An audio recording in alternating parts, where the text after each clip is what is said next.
Juu ya yote niliyokuambia rafiki yangu Masalo, sijui mimi nifanye nini.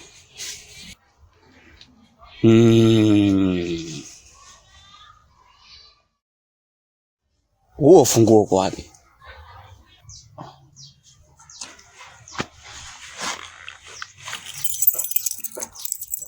Funguo.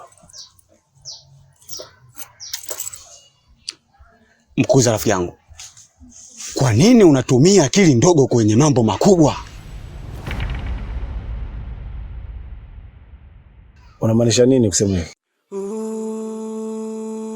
Kumfungia mlango akutamfanya yeye akuamini wewe kuwa una hatia, ila utamzidishia uadui na atamwaga mchele kwenye kuku wengi.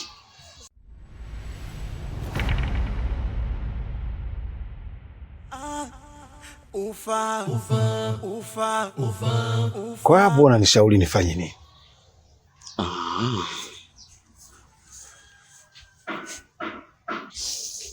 Inatakiwa tutumie akili kubwa kwenye jambo ndogo. Yule ni mwanamke tu. Haya, twende nyumbani kwako. Rafiki yangu Masalo, kweli hivi unachukulia kwamba hili jambo kawaida tu? Yaani unachukulia hizi, huyu mwanamke namjua mimi ndio naishi naye, ninajua akikasirika hasira zake zinakuwaje. Wewe unaweza kuzituliza hasira za Ngole?